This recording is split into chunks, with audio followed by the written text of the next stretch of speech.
Good morning पिला माने तुम मानक मो संस्कृत एकेडमी चैनल को बहुत बहुत स्वागत।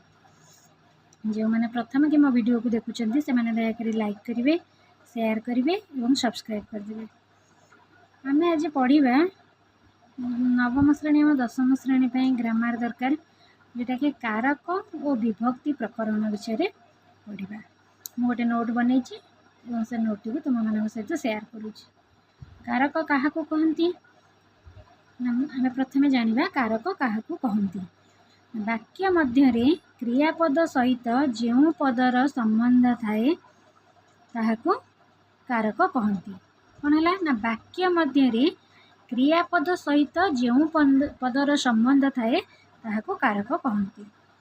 यथा जमती एग्जांपल आम जानिबा छात्रा आनंदेन प्रांतरे क्रीडती। कौन है ना यही वाक्य क्रियापद कौन क्रियापद सहित छात्र आनंदरे और प्रांतरे क्रिया है क्रीडती खेलुछि सेटा क्रियापद सहित छात्रा आनंदेन और प्रांतरे प्रभृति पद मानकर संबंध थिबारु एगुड़िक गोटे गोटे कारक अटंती। क्रियापद कहले ये कौन क्रीडती खेलिबा गोटे क्रियापद से क्रियापद सहित जार संबंध थाए कहार संबंध रहा ना छात्र आनंदेन प्रांतरे एमानकर संबंध रहा तेणु एगुड़िक है गोटे गोटे कारक अटंती। कारक आम जानिबा कारक केते प्रकार ना कारक होची 6 प्रकार। यथा 1 रे हला कर्तुकारक, 2 रे हला कर्म कारक, 3 रे करण कारक, 4 रे संप्रदान कारक, 5 रे अपादान कारक, 6 रे अधिकरण कारक। कारक है के 6 प्रकार कर्तुकारक, कर्मकारक, करणकारक, संप्रदान, अपादान, अधिकरण। जानी है आम कारक क्या कहती कारक केते प्रकार कौन कौन जानिले। एबे जानिबा विभक्ति क्या कहती। विभक्ति है कौन जहाँ संख्या वचन कारक और संबंध को बुझाए ताहाकू कारक विभक्ति कहती। संख्या कहले जोटा वचन से कारक और संबंध को बुझाए ताकू विभक्ति कहती। यथा ये देखा एग्जांपल दशरथस्य पुत्र रामचंद्र वनम अगच्छत्। एठारे दशरथस्य संबंध पद और एक वचन, पुत्र और रामचंद्र कर्तुकारक है और एक वचन एवं वनम कर्मकारक एक वचन को बुझाऊँगी। तेणु यह कौन सब विभक्ति बोली कहुए। विभक्ति केते प्रकार ना विभक्ति है 7 प्रकार। आम जाने प्रथम विभक्ति, द्वितीय विभक्ति, तृतीय विभक्ति, चतुर्थी विभक्ति, पंचमी विभक्ति, षष्ठी विभक्ति और सप्तमी विभक्ति। बुझीगला कारक आउ विभक्ति भितर पार्थक्य कौन। तापर प्रथम आम जानिबा 1 रे कर्तुकारक और प्रथमा विभक्ति कौन। कर्तुकारक क्या कहती ना क्रिया संपादन रे जे प्रधान बा मुख्य अटे काम को जी संपादन करुवा जी मुख्य होइतिबो से हला कर्तुकारक अटे। क्रिया संपादन रे कहले काम को संपादन करने समय जी मुख्य भूमिका ग्रहण करे से होची कर्तुकारक अटे। उदाहरण प्रियदर्शनी विद्यालय गच्छति। एठार प्रियदर्शनी गच्छति क्रिया को संपादन करुथिबारु कर्तुकारक बा कर्ता अटे। कर्ता किए एठी रहिला ना प्रियदर्शनी।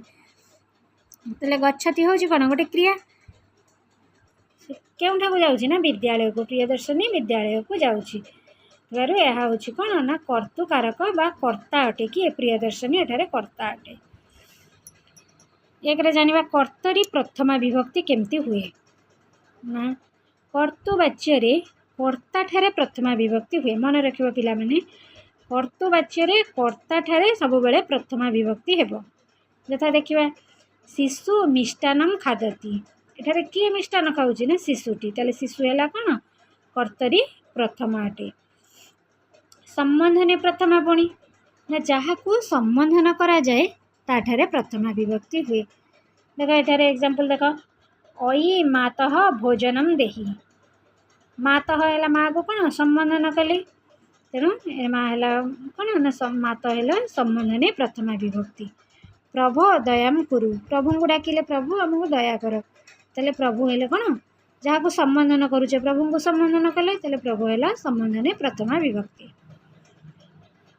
तापर आसला उक्ते कर्मणि प्रथमा विभक्ति कर्मवाच्य कर्म ठारे प्रथमा विभक्ति हुए कर्मवाच्य कर्म ठारे सब बेले कौन ना प्रथमा विभक्ति हम मया इतिहास पठ्यते इतिहास ये कौन गोटे कर्म कर्म ठारे कौन है ना प्रथमा विभक्ति ये हम कौन ना उक्ते कर्मणि प्रथमा छात्रेण विद्यालय गम्यते विद्यालय है कौन ना उक्ते कर्मणि प्रथमा कहीं कर्मटा प्रथमा विभक्ति है देवदत्तेन ग्राम गम्यते ग्राम है उक्ते कर्मणि प्रथमा ये कर्तुकारकर प्रथमा विभक्ति आम देखिले कौन ना कर्तरी प्रथमा संबोधन प्रथमा उक्ते कर्मणि प्रथमा तापर आसूची अव्यय जोगे प्रथमा विभक्ति केमती आम जाना ना अव्यय पद थिले जमी अव्यय पद किए किए सब ना इति नाम अपि एव ये सब है गोटे गोटे अव्यय पद ये अव्यय पदर कौन हम ना अव्यय पद जोगे प्रथमा विभक्ति हम इति अर्थ कौन ना इति अर्थ बोली जयदेव इति महाकवि आसीत जयदेव बोली महाकवि थिले ताले इति है कौन गोटे अव्यय पद ता जोगे है जयदेव कौन प्रथमा विभक्ति है जयदेव ताले आम कौन जानिए ना अव्यय जयदेव आमको पचार विभक्ति ना अव्यय जोगे प्रथमा विभक्ति नाम कहले नामक पूरा दशरथ नाम राजा आसीत पूर्व काल रे दशरथ नामक जने राजा थिले दशरथ कौन है ना नाम अव्यय जोगे प्रथमा विभक्ति नाम गोटे अव्यय पद लगी से अव्यय जोगे प्रथमा विभक्ति एव निश्चय सत्यमेव जयते सत्यमेव जयते सत्य ही जय निश्चय जय हुए ये एव लगी सत्यम हम अव्यय जोगे प्रथमा बंधु अपि अहितः पर ताले बंधु है कौन ना अपि गोटे अव्यय पद लगी बंधु है अव्यय जोगे प्रथमा विभक्ति आज ये नेक्स्ट आम पढ़ा कर्मकारक और द्वितीय विभक्ति प्रथमे पढ़िले आम कर्तुकारक प्रथमा विभक्ति सेकेंड पढ़ा कर्मकारक और द्वितीय विभक्ति आज ये धन्यवाद।